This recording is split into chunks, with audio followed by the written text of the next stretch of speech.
Ladies and gentlemen, welcome back to the channel and a brand new video on Marvel Contest of Champions. What have I got stirring up for you? Well, I've got a video all about my roster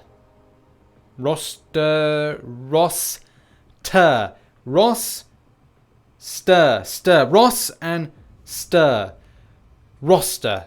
Good, my pronunciation's improving. This is good. This is really good. Let's try it on a few more. We've got Bishop. Good. And we got Falcon. Yeah. Good. Well, now that I know how to say things properly, let's jump into the video. So yes, with all the mild comedy out of the way and referencing previous mispronunciations of certain things, yeah, I'm going to get into the video. So this is my roster. Once a month, well, I have forgotten the last few months to introduce my roster and ongoing things I've been up to. Haven't been live streaming lately, so not a lot of people get to see like what is my roster shaping up like, and what if any progression I've made over the last 3.5 years of playing the game. You know, I've done my best. I've not put quite so much money as I used to do into the game, so yeah, that's just how it goes. I'm not really happy with the game state of affairs to put money into it. That's just my opinion. Other people's may vary on the subject. But as you can see, a lot of lovely things here as I tickle the chin of Morningstar. And as I mysteriously have lighting issues all of a sudden. Screw you light and screw you light. But we're going to get into the nitty gritty of it. Okay, one big issue that I'm experiencing at the moment is Tier 2 Alpha. I've now taken to buying more Tier 2 Alpha from the Glory Store because I really want to get my blade up to rank 5, and I am really behind with getting that up, but that's because I just run out of Tier 2 Alpha. I was more set on trying to increase a lot of the other champions I have to rank 4 because they're decent champions, and I'm not going to escape that opportunity to get those new champions into a strong position. And it may be seen as maybe a bad decision on my behalf to do this, but I felt very strongly when I got Iceman. And, well, I had Iceman, but when I got the Awakening Crystal for the Mutant, I was like, damn, it's going on that one. And at the same time, I'm rank 4ing him straight off. And the next thing is Medusa. Medusa was put up to rank 4 as well as soon as I got her. I then put the Cosmic Awakening Stone on her, put what I could do on her with regards to Signature Stones, and then it was the case that I wanted to get her up high to utilize her more in content in the game, and I'm very happy that I did. She's been used in the attack formation for my Alliance Wars, so I'm pretty darn happy with that solution.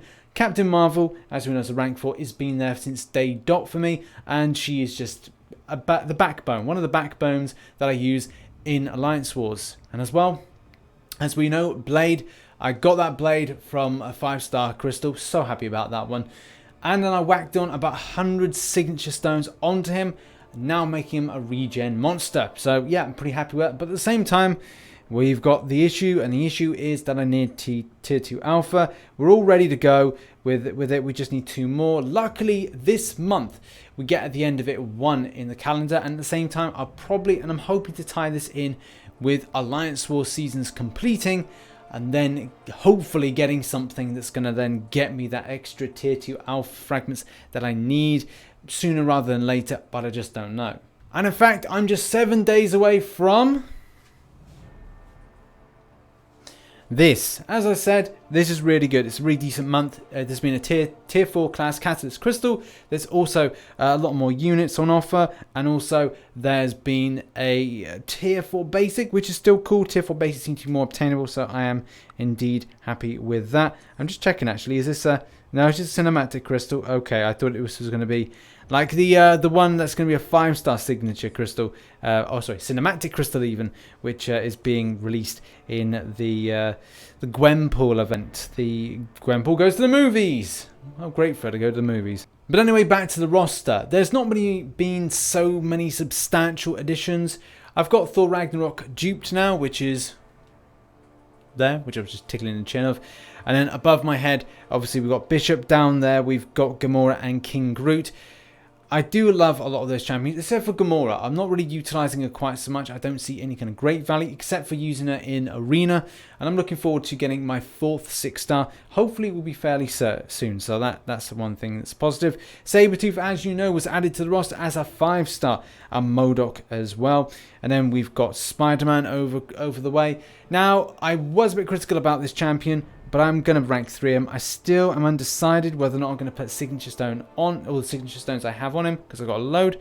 I'm hoping for a 5-star Awakening Crystal, which will be happening very shortly as I just get 5.3 done, but a lot of champions I want to use are in Alliance Wars. So when they're back, I'll get to use them, complete that, get it done. And then hopefully I get a science out of that, and then I'll have MODOK awakened and look to strengthen him a little bit more with my roster. And what I just said there really does speak a lot more about what I'm doing in general with champions and starage rating. I'm focusing mainly on 5 stars and 5-star rank ups rather than focusing on the 4-star versions. And I think that comes to a point in the game where I have not ranked up a 4-star in a long time, and I'm choosing very specific 5 stars to rank up.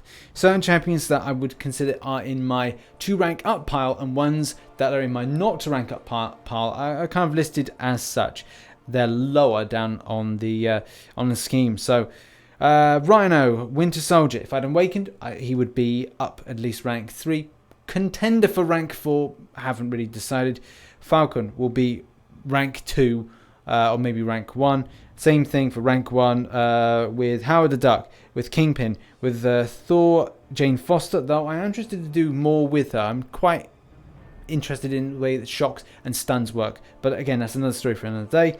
And then we've got Vulture, Black Panther, Hulkbuster, Cyclops, Iron Patriot, Spider-Man, Miles Morales, Beast, She-Hulk, Ant-Man, Spider-Gwen, Daredevil, Juggernaut, Black Panther, Hawkeye, Captain America. Now, of those, if I was to use anything to go up to rank 3, it would probably be Hawkeye, and I'm still debating whether or not to do that.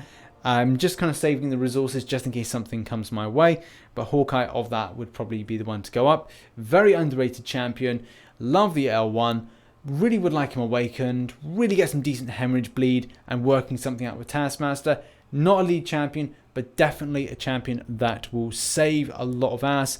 And you know, when the chips are down, he saves your ass, and that especially is a fact with Arena. He definitely is a fantastic champion. As 4 stars go, I'm largely using these guys for Arena. I am tempted to rank up about another 2 to 3 to 550, and that's really because I think they've got value in Arena. They're just really handy to kind of set these up.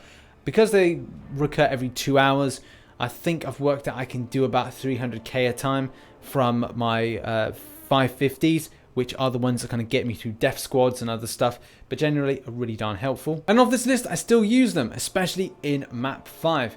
So most of the time we're doing Alliance Wars, and then my first lot of champions, 5 of them of the decent defenders, go into Alliance Wars. Then next 3, which are meant to be the ones that are strong attackers, so the best of the 3, then obviously go into attack. So that's 8 champions in use. So I then have to rely on my 4 stars, and that's the next thing, I'm relying on 4 stars. Based on certain interactions with certain ones, I do take in Medusa, I also take in Blade, and I take my 5-star Rogue in. Now I could change that. I could say to myself, right, well, I'll take Iceman in because he's double immunity. So that would be good for anything I hit off against poison and also bleed. So again, usage there. Same thing with Nebula. Again, decent champion. A little bit of regen here and there. If I'm going up against stuff with bleed, King Groot. Hulk, Scarlet Witch. Used to use Scarlet Witch for probably about a year to 2 years in map 5. And now I don't. But it's still nice to have different options there. But Medusa, I'm really enjoying. I could take in Stark Spidey, but it just depends on what I go against. And most of the time, I face off against Abomination with a lot of the stuff that I go up against. So it's nice to have Medusa for that because of, Shattered Armor. We've got Furies. And yeah, I could then max that out with some Inhuman synergy. But the same thing is, I like having Blade in there as well, just for the regen side of things, and Rogue as well for stealing buffs. So yeah, she's pretty cool for that in any case. Could have the 4-star version, but I got the 5-star version. Love the 5-star version, so that's what I do. So what of my future plans? And the plans will largely be to kind of tick over for the next couple of months. 100% Act 5, and that will be about saving up a load of units to go up against the Collector, whether or not I'll be ranking something up. Blade has got to be ranked up by the end of the month to rank 5, and then it's a case of smashing through Act 5, and then maybe looking to see about doing something with Labyrinth of Legends. I haven't decided yet. I would probably have to then think about my placement in the Alliance based on Alliance Wars commitments and other stuff. And by the way, I watched Dorky Diggity Dave's video about the reasons for him kind of like leaving Alliance. And I do get it. I think a lot of players are experiencing the pressures and, you know, do want to kind of go away from a lot more kind of very intense content that they've got to be in. Like Alliance Wars and Alliance Quest is, you've got to be there, and you've got to be there at that time. And if you're not there, then you're out.